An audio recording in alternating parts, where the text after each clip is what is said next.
Bem-vindos ao segundo dia do Congresso Internacional Náutica, Investimentos no Turismo das Águas. Segunda edição especial Lago de Itaipu, Turismo Náutico e o Desenvolvimento Sustentável em Águas Interiores. Nós vamos dar prosseguimento às apresentações, convidando para apresentar o tema Políticas Ambientais e o Turismo Náutico em Unidades de Conservação, o diretor de Políticas Ambientais da Secretaria de Desenvolvimento Sustentável do Estado do Paraná, senhor Rafael Andregueto. Vamos recebê-lo, senhoras e senhores. Obrigado. Seja bem-vindo, senhor Andregueto. Boa tarde a todos. Nós estamos aqui na fase final do Congresso, aí com vários eventos. A gente estava falando, né, Carol? Assim, são muitas sementes sendo plantadas ao mesmo tempo. E com isso, claro, que faz com que a gente tenha, né, nessa última semana, por exemplo, nós estávamos aqui em Foz do Iguaçu, né, além do Boat Show, com o Congresso, com o Summit Tour, com o Inova Iguaçu, com vários eventos acontecendo ao mesmo tempo. E por mais que a gente saiba que existem pessoas, os técnicos dos municípios, os secretários, os prefeitos, todos os envolvidos acabam sendo muitas vezes os mesmos.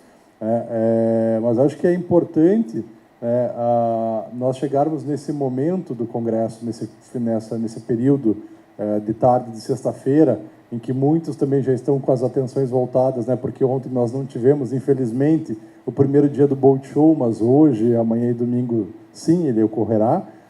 As pessoas já também querendo ir ao Boat Show, acompanhar as novidades, ver a infraestrutura, e também se espelhar em muito do que tem sido falado aqui. Ontem e hoje nós tivemos aí debates bem temáticos, né, que envolvem, e aí falando muito com o Oliver, falando muito com as pessoas, né, com o Yuri, com o Hernande, falando da questão ontem mesmo com o Márcio Dottori, sobre a questão do conjunto. Então, o Estado, enquanto Secretaria de Desenvolvimento Sustentável, está aqui desde pelo Viagem do Paraná também, que também é Secretaria de Turismo, o pessoal da Superintendência aqui de Bacias Hidrográficas de Pesca, o Estado ele tem que olhar toda a sustentação desse processo. Então, o Estado não é quem executa a ação muitas vezes propriamente dito, não é quem faz o investimento também, né? Faz também, mas não é o único ator nesse processo. É quem tem que possibilitar, né, e dar condições para que o setor privado, para que a iniciativa privada possa fazê-lo de forma correta. Então, o que nós estamos fazendo, e nós estamos trabalhando desde 2019, é justamente por conta dessa construção, né, desse panorama, dessa construção dessa cadeia toda de investimentos e de possibilidades de política, de uma política de Estado voltada ao desenvolvimento sustentável que vem sendo apresentado nesses 2 dias e que vem sendo executado ao longo desses últimos 6 anos. Então, o governo do Estado vem, né, através do governador Ratinho Júnior, dos secretários que lideram esse processo, o Márcio Nunes, o Everton Souza, o Escrocaro, né, o Sandro Alex na infraestrutura, enfim, vem aí capitaneando esse processo de desenvolvimento. Então, para que a gente possa compreender, acho que muito do que eu vou falar também está resumido um pouco no vídeo que nós apresentamos sobre a questão do Estado ser, pelo 4º ano consecutivo, parece até mantra, né? 4º ano consecutivo, tetracampeão, aí sendo reconhecido por ser o Estado mais sustentável do país.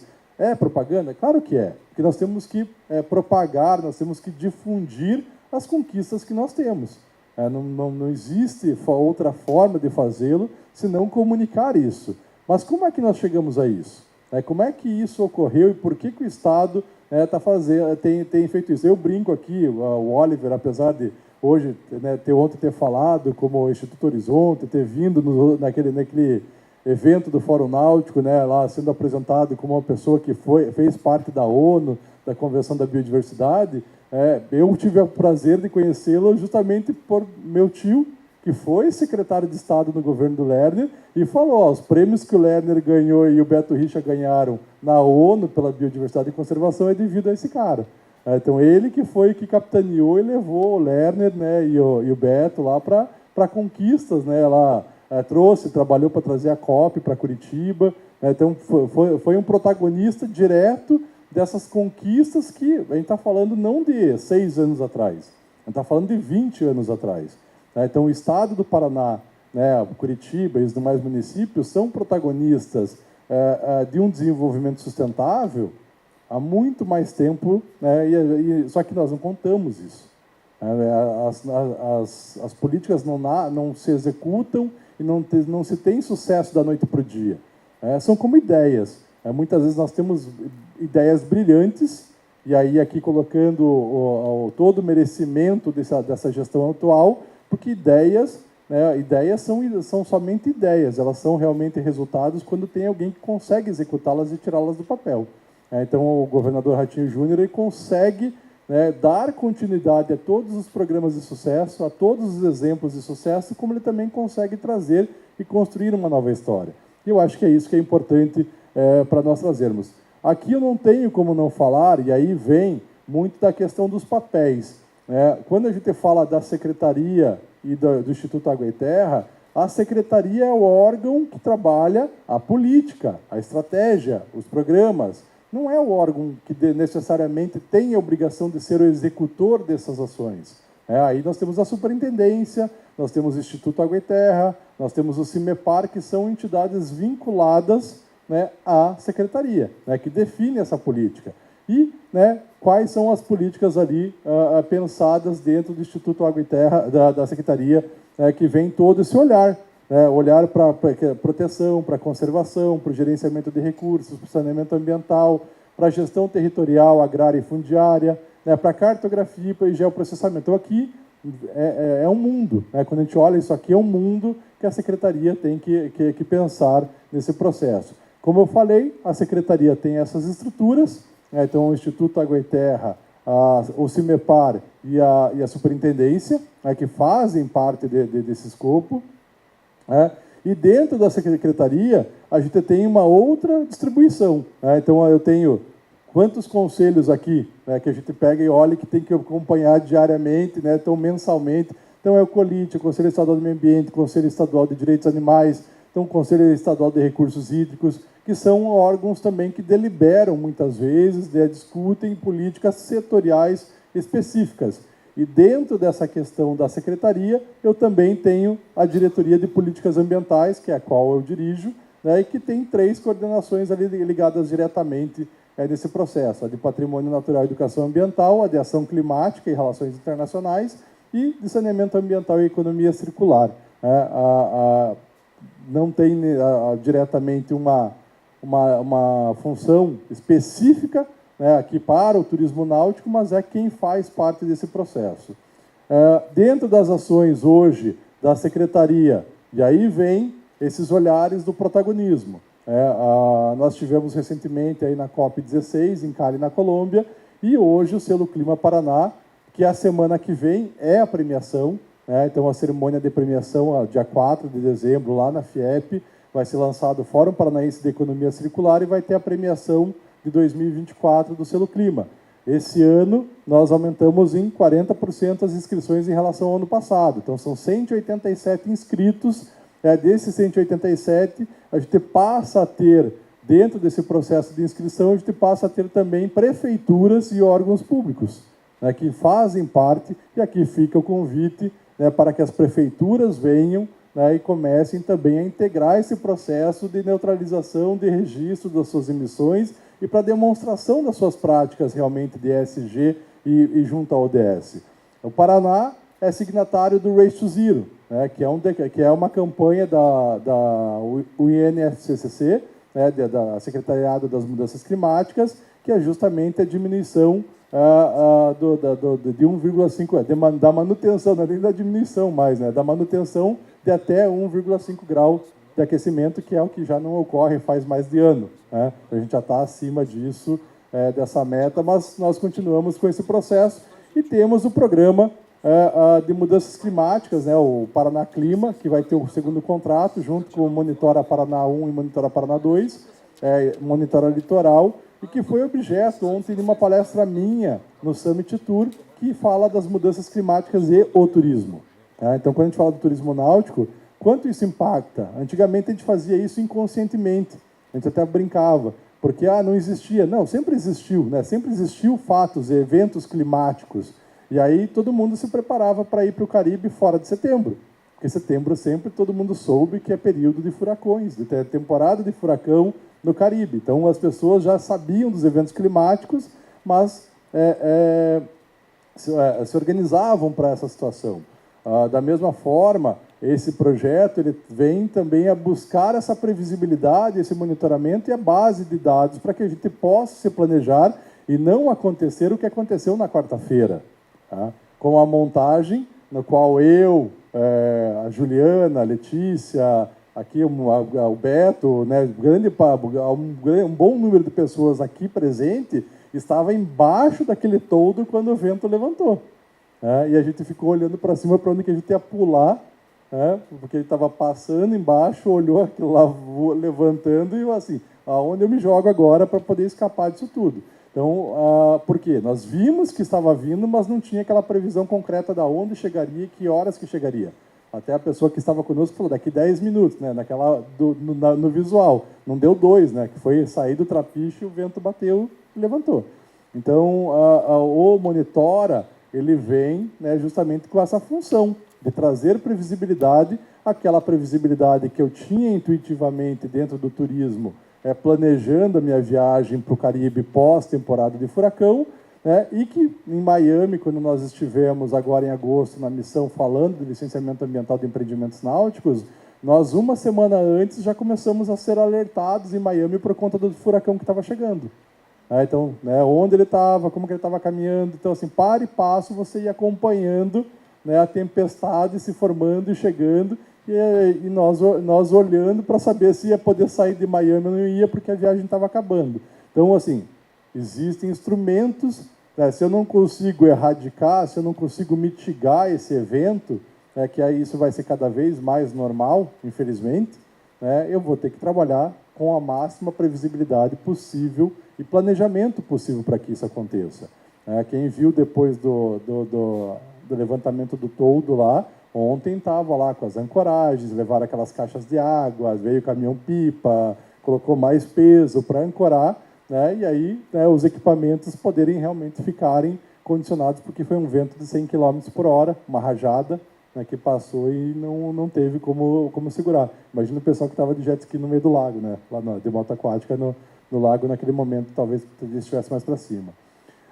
Da mesma forma, então, o Paraná, né, passa a ser signatário desses compromissos, né, da Carta de Compromisso da Rede Oceano Limpo, passa a ter uma política estadual de biodiversidade, adere ao Marco Global da Biodiversidade, e esse ano, né, como forma de mitigação, a gente cria, né, aí por resolução, a política estadual para o crédito de biodiversidade, que é um instrumento que foi lançado, e aí tem esse protagonismo também do Paraná ser o primeiro governo subnacional no mundo a ter uma política voltada ao crédito de biodiversidade.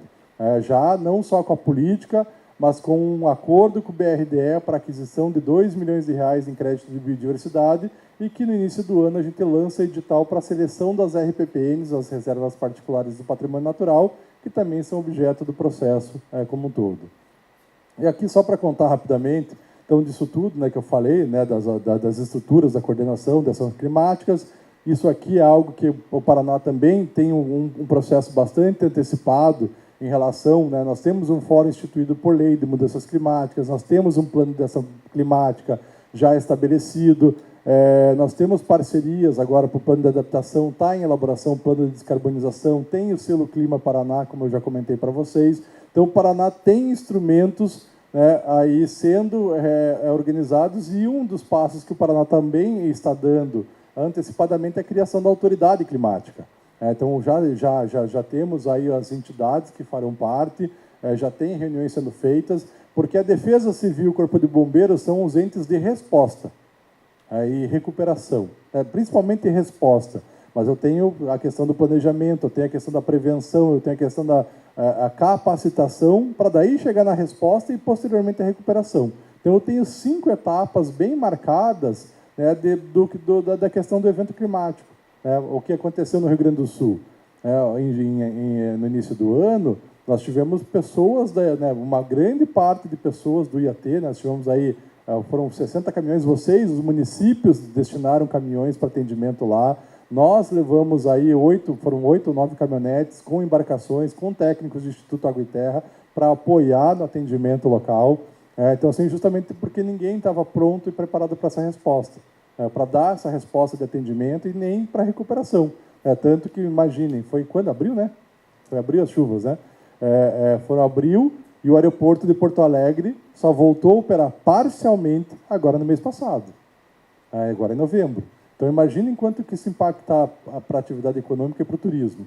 Então, quanto tempo vai levar para a recuperação desse processo?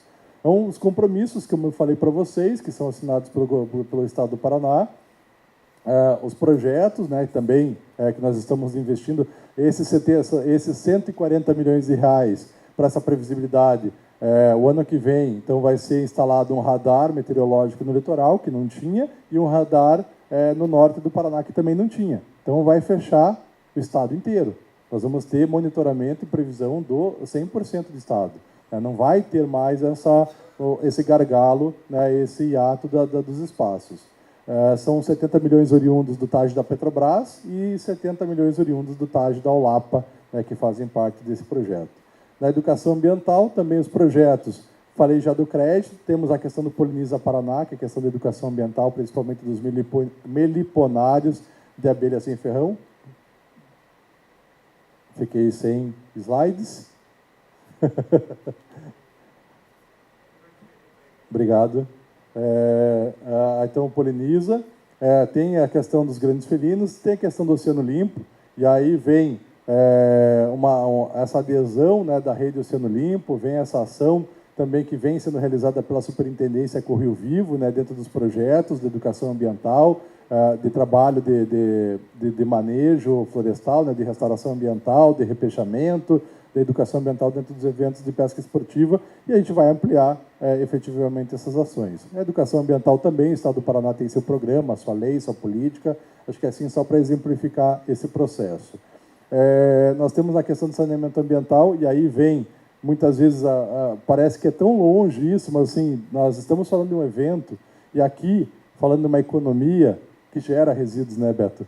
Principalmente, vamos falar dos estaleiros, a economia náutica, né, toda a laminação, a pintura das embarcações, tem essa questão dos resíduos, tem a questão do plástico, tem a questão da fibra envolvida, e nós temos que estar atento a isso. Então, quando eu estiver trabalhando, quando eu estiver com esses processos, e foi tudo isso pensado, eu não posso dizer que 100%, mas Santa Terezinha do Itaipu está com o estaleiro da Victory, a Victory Yachts.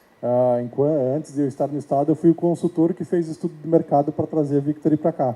Então, eu fui contratado pelo Sebrae, Rio de Janeiro, para dar o apoio, né, na consultoria, e fiz os estudos lá para o Eduardo, né, para que ele viesse e se instalasse aqui no Paraná. E aí, conhecendo a planta dele, né, você vê todas a geração de resíduos que você tem, para onde vai.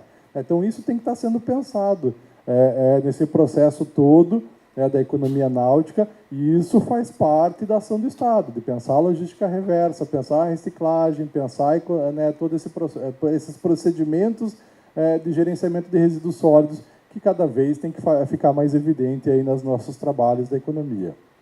Inovação e tecnologia, reciclagem, o fórum que eu comentei com vocês, e aqui a questão do IAT, que eu queria me ater um pouco mais, sobre a questão do Instituto Água e Terra enquanto órgão executor, né, e que, né, também aí eu duplamente dirijo a Diretoria do Patrimônio Natural, que é justamente a diretoria responsável pelas unidades de conservação, pela biodiversidade, pela fauna, pelo ICMS ecológico, né, que acho que a grande maioria dos municípios aí fica atento anualmente, né, com a questão das receitas oriundas desse processo. E como eu sou oriundo do turismo, e vim para a área ambiental, você olha, hoje o Estado do Paraná, né, nós temos 73 unidades de conservação. Estão sendo criadas, isso aqui estou falando de unidades de conservação estadual. Né? Nós temos em RPPNs mais 333 RPPNs no Estado.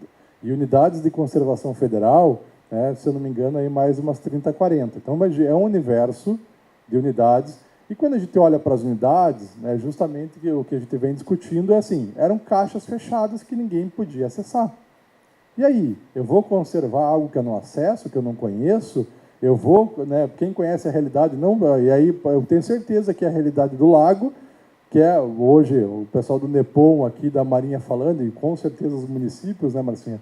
É assim, a hora que eu fechar a fronteira para o contrabando, estava discutindo isso, para fechar a fronteira, porque todo mundo sabe de onde vem e para onde vai. Aí quem são as pessoas? Não tem, a gente fecha, a gente venda os olhos para fingir que não sabe. Mas a gente sabe de onde vem, a gente sabe para onde vai, a gente sabe quem compra, a gente sabe qual é o mecanismo. Só que a hora que eu fechar isso, né, o que eu vou assim, o problema não é o produto, né, a origem disso tudo. O problema são a questão social e econômica que eu tenho envolvida com isso. O que eu vou oportunizar para essas pessoas? Onde elas vão trabalhar? Aonde elas vão residir? O que elas vão fazer? Então, muitas vezes assim, a gente fica pensando, pô, mas isso não é por conta da ausência que eu devo fazer. Tá certo. Mas eu também não posso, enquanto Estado, deixar de pensar nesse processo.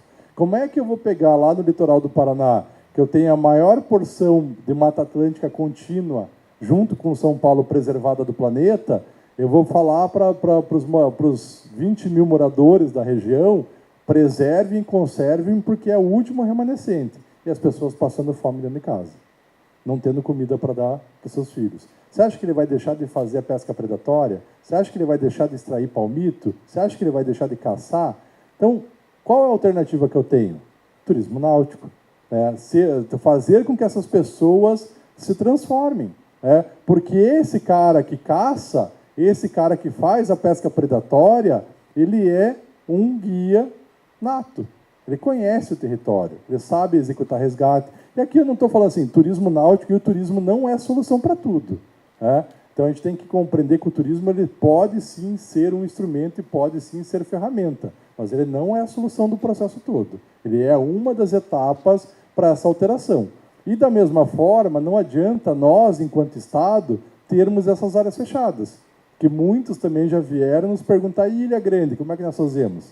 Para Ilha Grande nós vamos ter que ir lá, sentar com o ICMBio, discutir e conversar, porque aí é um parque nacional.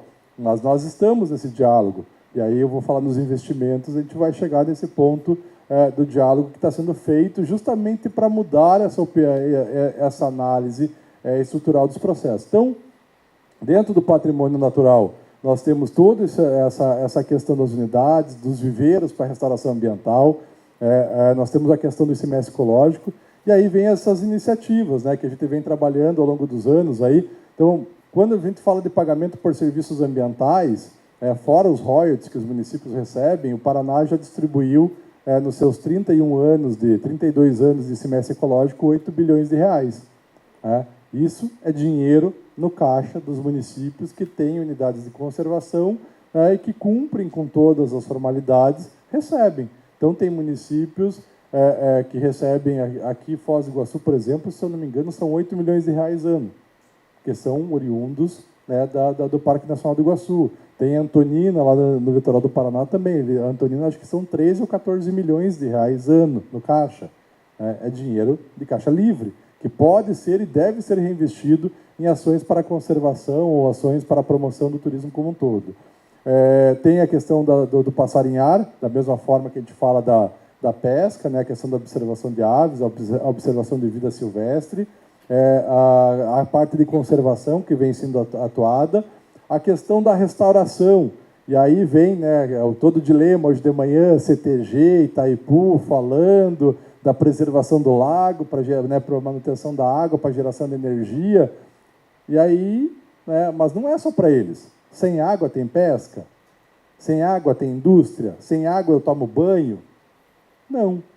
Ou a gente vai entender, assim, o Brasil, por ser um país abundante por natureza, a gente acha que nunca vai faltar água.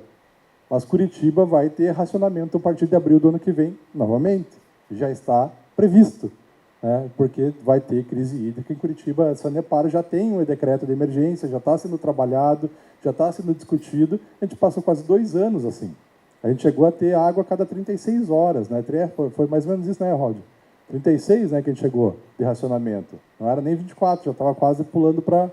Era um dia e meio sem água em cada bairro, isso falando aqui, do lado do principal dos mananciais de abastecimento. Então, assim, está acabando. E aqui na região oeste, na região noroeste, existem estudos que você tem já dificuldades, o pessoal do licenciamento sabe, para dar outorga de água para a piscicultura, para a indústria, eu não tenho mais água para perfurar, não tenho mais poço para perfurar e permitir que você instale. Então, ou a gente vai trabalhar na restauração, ou realmente eu vou ter problemas na sequência com relação ao uso da água. Então, a gente precisa trabalhar a restauração, e isso também faz parte do processo que se fala do turismo sustentável, do turismo regenerativo, e o turismo náutico também pode vir aí incorporando esses conceitos e definições. As unidades eu acabei comentando, vou pular aqui, do voluntariado, educação ambiental, nós temos a questão da castração animal, vocações regionais, e eu queria, até para a gente poder deixar bem focar assim, olha, o que o Estado de fato tem feito nesse processo? Falar de políticas aqui, você vai, a gente pode falar, Carol falou, quanto tempo você quer? Eu falei, se deixar eu falar a tarde inteira, mas assim, não dá, a gente tem que realmente falar. Então, quando a gente fala que o Estado tem a obrigação da política e tem também algumas ações, enquanto ações, a Ilha do Mel, hoje, com Foz do Iguaçu e Curitiba, é um dos 3 principais destinos, ainda Então, assim, foram eleitos um dos 65 destinos indutores para o turismo internacional do estado do Paraná. A Ilha do Mel, hoje, tem um processo de contratação de flutuantes para instalação na ilha, está lá em restauração. Por que eu coloquei ali praça de alimentação? Porque economia náutica não é só estaleiro, não é só esporte e recreio e não é só flutuante ou infraestrutura náutica. É a gastronomia náutica, a economia náutica, ela tem todos os seus implementos e processos também que fazem parte da cadeia como um todo. Então, a gastronomia náutica, que é da população tradicional e que está sendo reformado, aí tem investimento que está sendo realizado dentro dessa estrutura. As unidades de conservação, então, foi feita uma licitação pelo Instituto Água e Terra para implantação também de 9 flutuantes lá nos parques estaduais do litoral do Paraná. Então, no Parque Estadual do Palmito, Parque Estadual do Boguaçu, na Estação Ecológica do Guaraguaçu, no Parque Estadual da Ilha das Cobras, para que as pessoas tenham um circuito, possam navegar, possam ir de um ponto ao outro visitando esse processo. A resolução do Paquera, em 2021, ou 20, eu não lembro agora, foi feito, então hoje de manhã, por isso que eu comentei lá do Paquera, foi feito pelo governo do estado, emitido uma resolução sobre a questão dos usos múltiplos de reservatórios, para poder melhorar essa condição e análise de licenciamento para permissão de atividades vinculadas à questão náutica, à economia náutica dentro dos usos de reservatórios. Então, para que todos pudessem seguir esse processo. A resolução de licenciamento ambiental de empreendimentos náuticos, que também foi elaborada em 2022, mas que perde, não é que perde, ela está vigente, então ela vale para todos os efeitos, mas que a partir da votação de ontem na Assembleia, já em primeira votação da nova lei de licenciamento ambiental, e que foi aprovada, tem mais 2, mas a votação que foi feita pela Assembleia, e aí a nossa ida para Miami em agosto vai mudar todo esse panorama. O André não está aqui, mas o André da Itaipu Binacional foi junto conosco, que é do departamento aí que cuida das normativas do uso de reservatório do Lago de Itaipu, justamente para que a gente pudesse pensar nesse regramento e nessas normas, facilitando a instalação de infraestrutura, a instalação de trapiches, de piers, enfim, de equipamentos que possam, ou condomínios, ou marinas, enfim, pensando em todos esses equipamentos. Então, foi feito, tem essa nova lei, que deve aí essa semana ser votada e finalizada. A missão em Miami, e aí vem um desafio para os planejadores, que eu acho que talvez nós, na inovação, temos e devemos pensar nisso, que é justamente qual que é a diferença de Miami para o Brasil, para o Paraná, assim, que nós tivemos muito clara assim, a visão. Os processos e critérios e análises são o mesmo. Até hoje, a legislação de Miami é até mais restritiva que a nossa. Eles já falaram que hoje não saem novas marinas praticamente do jeito que está sendo colocado lá dentro da legislação. Mas a diferença é que eles têm um master plan, que nós também temos, que é o zoneamento ecológico e econômico do estado do Paraná, que foi feito em 2018 e que não foi homologado na Assembleia, mas é um documento que tem produzido em 2018. Esse Master Plan diz o que pode e o que não pode. Ponto. Eu não preciso, empreendedor, fazer o EIA-RIMA do meu empreendimento. Então, assim, lá eles têm um zoneamento ecológico econômico do Condado de Miami que diz, aqui pode marina, aqui pode trapiche, aqui pode indústria, aqui pode... Se na hora que eu entrar com o projeto eu tiver alguma observação a mais, eu tenho lá os manatis, o peixe-boi. Quem vai fazer o estudo para ver a questão do impacto da fauna ou da flora naquele empreendimento é o próprio órgão ambiental, não é o empreendedor. Porque aí não tem subjetividade de quem eu contratei e como eu fiz. Não, é isso. Então, assim, qual que é a obrigação do empreendedor lá? Apresentar o projeto arquitetônico, executivo e a viabilidade econômica. Ponto. A ambiental é a responsabilidade do órgão ambiental estadual, municipal e do condado. Claro que assim, é muito diferente o nosso mundo e nossa realidade, mas aqui é para pensar nas próximas etapas, assim, em como inovar nesse processo. O projeto da Petrobras, então aqui para a região, nós temos 20 parte lá da Estação Ecológica de Diamante do Norte, do Caiuá, em Diamante do Norte, a montante e a jusante da usina, e até Guaíra. Então, nós fizemos um levantamento e mapeamos 20 locais para implantação de infraestrutura náutica, porque, já deixando bem claro, nada contra aqui para baixo, tá? Mas é por conta de ser unidade de conservação. O dinheiro que vem da indenização da Petrobras tem que ser aplicado em unidades de conservação. Tá? E lá eu tenho a APA Federal do Noroeste, do Estado do Paraná, e tenho o Parque Nacional de Ilha Grande. Então, dentro desse perímetro, eu consigo, e foi ali que a gente elencou essas 20 unidades de conservação para implantação de infraestrutura. Da mesma forma, 23 infraestruturas náuticas que vão também fazer a ligação do Canal do Varadouro e na Baía de Paranaguá como um todo, que eu tenho Parque Nacional, tenho Parque Estadual, tenho Estação Ecológica, então são onde eu tenho unidades de conservação, e isso está no TAJ, é um termo de ajuste judicial, eu não tenho como mudar, eu não tenho como fazer outra interpretação desse TAJ para esse processo. Os planos de manejo, que daí também, essas infraestruturas muitas vezes dependem, como eu dependo do Paquera no reservatório, eu dependo do plano de manejo na unidade de conservação, para que isso seja permitido.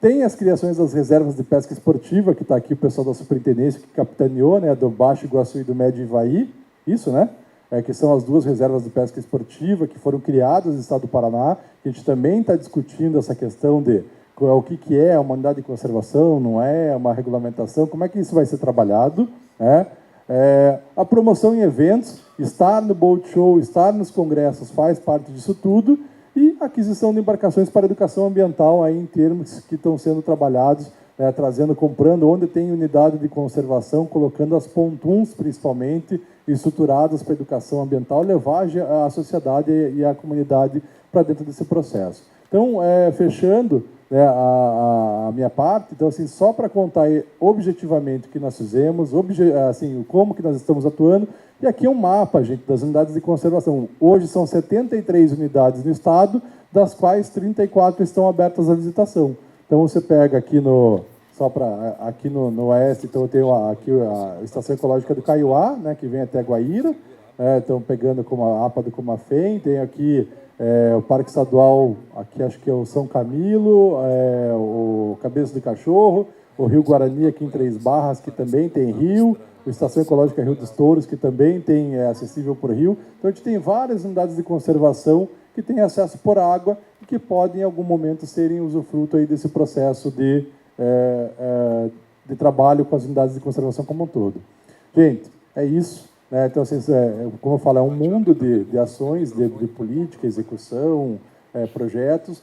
Eu queria rapidamente contar para tentar até fazer o fechamento de tudo que foi falado das outras áreas de investimento. Não falei aqui, por exemplo, da lei lá do incentivo fiscal, que também já foi comentada, nem precisava, mas é mais justamente para fazer esse arranjo, esse contexto e dizer para os municípios que têm que atuar com o turismo náutico, atuar com a economia náutica, é olhar para tudo isso, olhar o todo. olhar a infra, olhar a capacitação, olhar a promoção, olhar a política municipal, olhar, eu tenho que olhar o processo como um todo para que ele dê certo, tá bom? Então, muito obrigado, e seguimos em frente. Obrigado, gente. Obrigado, senhoras e senhores. Nós temos alguns instantes para perguntas da plateia. Se alguém quiser fazer uma colocação, senhor Oliver, por gentileza. Obrigado. Eu queria primeiro dizer, assim, pela qualidade da apresentação que nós tivemos, como um programa de meio ambiente do Estado do Paraná, eu não posso deixar de mencionar que isso aí tem uma qualidade internacional. O que o Paraná está fazendo é igual ou superior ao que eu acompanhei durante 10 anos que os melhores estados estavam fazendo no mundo, né? Então, é por isso que vem esse comentário. Eu acho que o Paraná está num momento de transição, de ser um player secundário para começar a ser líder. Isso não é fácil. E eu acho que uma das coisas que me vem, em todas as conversas que nós tivemos hoje, principalmente, são as correlações que isso tem com outros estados que têm o mesmo nível de qualidade de trabalho que vocês têm, mas que são mais conhecidos. Por exemplo, a minha província natal, o Quebec.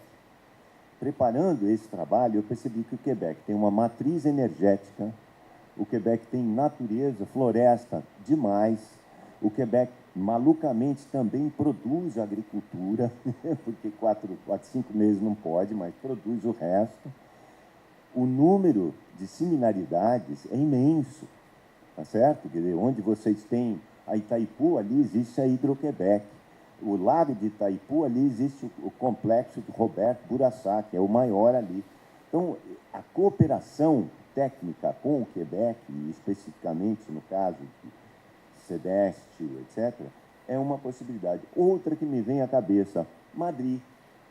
Madrid, se você for olhar, tem a Canal de Isabel II, é a maior companhia, empresa pública, né, de eletricidade. E usa o quê? Hidroeletricidade. E também usa turismo, porque, puxa vida, está do lado de Madrid. Então, a comunidade de Madrid, não a cidade, mas a região em volta de Madrid é um parceiro, tá certo? E a terceira que me vem é a Califórnia. Vamos pensar o que é a Califórnia? Tem muita coisa a ver, né, maritimamente. E a Califórnia, por que eu estou falando de Califórnia?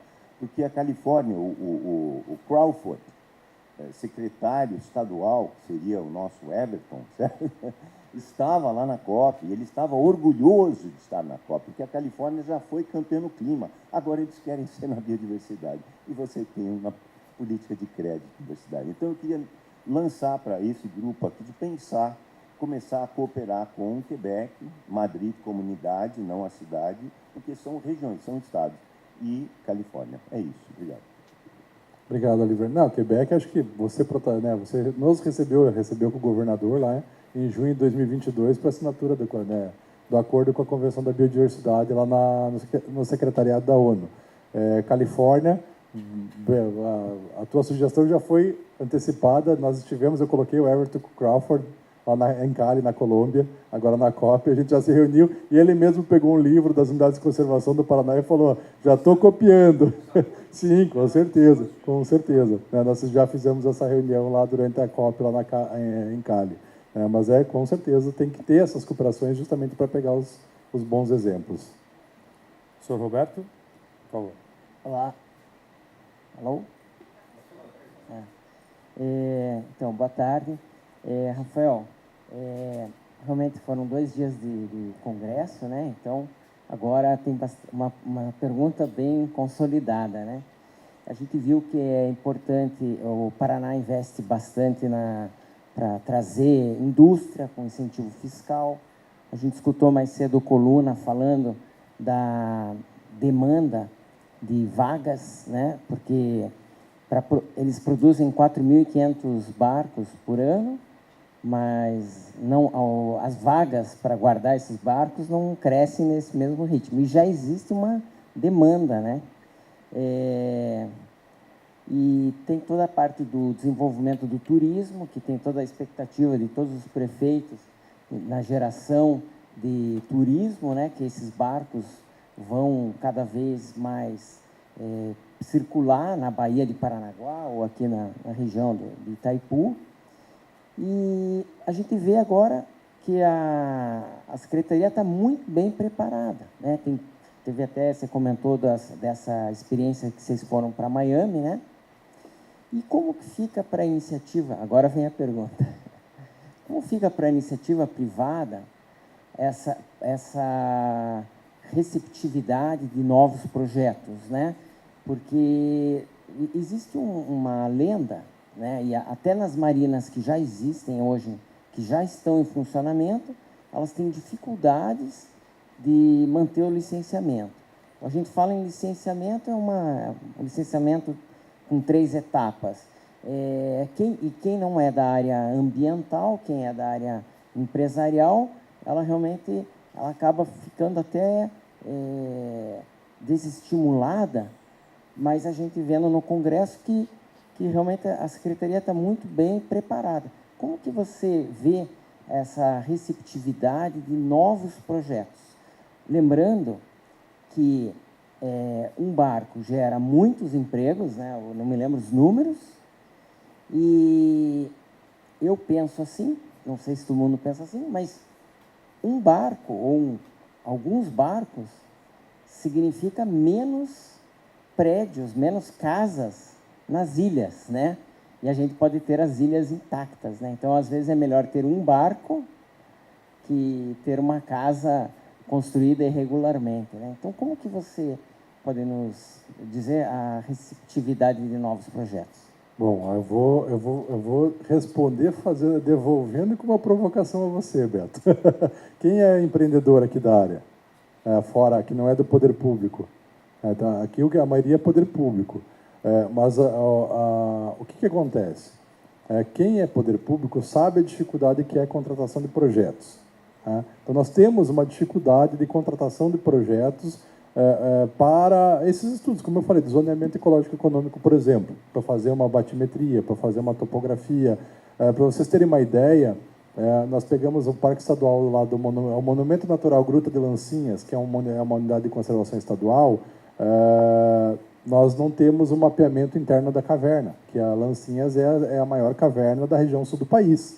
Tá? Então, nós não temos um mapeamento dela interno e a Votorantim pediu para fazer o licenciamento ambiental de ampliação da planta deles de minério. A Votorantim tem lá 2, 3 equipamentos desses que eles usam diariamente nas suas obras. O Brasil, o governo federal tem um para usar no Brasil inteiro. Então, sabe o quanto isso levaria de fila para chegar, para a gente conseguir fazer mapeamento? Então, o que falta, muitas vezes, e que nós, só para vocês terem uma ideia, essa semana eu tenho 2 técnicas, né, a Isabela Tioqueta e a Valquíria, que são as coordenadoras de ação climática e saneamento ambiental. Elas estão junto com a OCEPAR, que é o S das cooperativas do estado do Paraná, estão a semana inteira conhecendo as cooperativas, por uma ação integrada da OCEPAR com a Secretaria de Desenvolvimento Sustentável para buscar tecnologias, para buscar soluções, conhecer por dentro o processo para ajudar no desenvolvimento de protocolos, de rotinas, de análises. Mas a provocação as cooperativas, quando elas vão buscar implantar uma estrutura nova, seja de piscicultura, seja de suinicultura, seja de transformação de alimentos, ela tem capacidade de investimento, velocidade de execução e tecnologia muito maior, às vezes, do que o próprio Estado. Então, ela sabe se tem água lá. E, às vezes, eu estou dizendo que não tem água por conta de um mapeamento que o Estado, às vezes, não tem capacidade de executar. Então, se não é capacidade, assim, dinheiro tem. Só que ele é muito lento, o processo. O processo de licitação, o processo de contratação do estudo pelo poder público é muito lento, infelizmente. Essa é uma regra, né? Aí que tem que ser mudada, mas é a regra. Então, o que nós precisamos, e aí eu acho que muda muito, né, esse panorama da subjetividade de análise e interpretação para um licenciamento ambiental. Assim, nós termos base de dados. Eu não tenho hoje uma base de dados, muitas vezes suficiente, para determinado licenciamento ambiental. E aí, via de regra, estou colocando aqui a Isabel e a Tami, né, que são duas novas servidoras recém-concursadas do Instituto Água e Terra, né, que entraram agora, assim, a segurança técnica e jurídica para dar um parecer favorável. Então, às vezes, assim, isso não estou falando no âmbito do Estado, estou falando no âmbito do Estado, da União e dos municípios. A ausência de uma base de dados segura, com a insegurança jurídica, porque quando você assina um processo, hoje, se elas, qualquer um que assinar, eu não posso, eu posso como diretor, mas como comissionado eu não posso. Mas se eu assinar um processo desse e tiver um questionamento jurídico pelo Ministério Público, por exemplo, eu vou ter que me defender pelo meu CPF.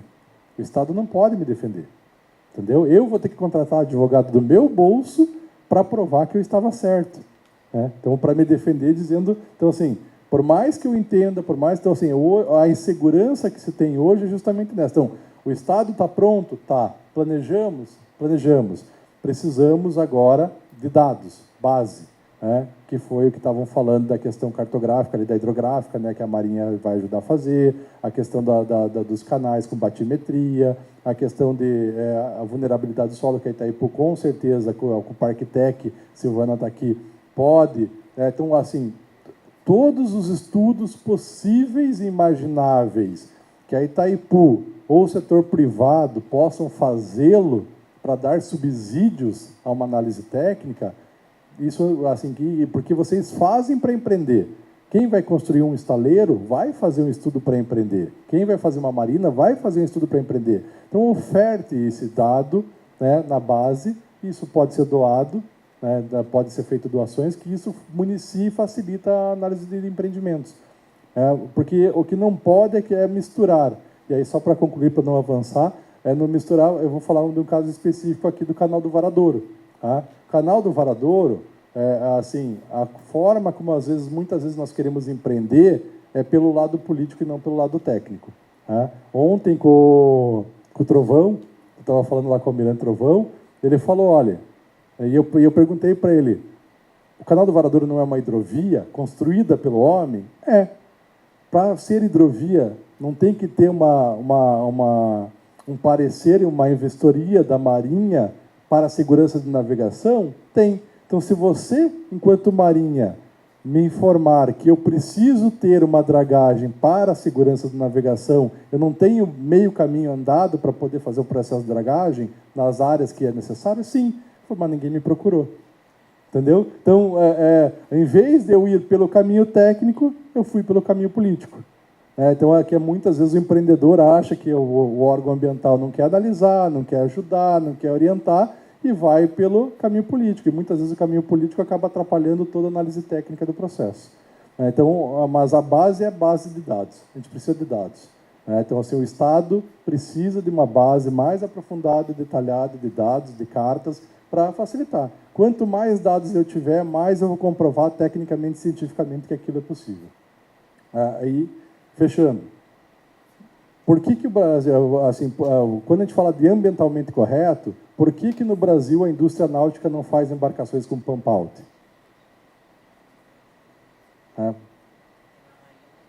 Porque não tem, porque na Marina não tem no descarregar e porque a legislação não exige. Mas eu quero ser ambientalmente sustentável, eu quero ser sustentável, por que no mundo inteiro você faz com pump out e aqui não tem? Então é isso que eu estou assim, eu também tenho que do outro lado demonstrar que eu sou, não basta ser, tem que parecer, né? Só para fazer essa provocação, né? É isso.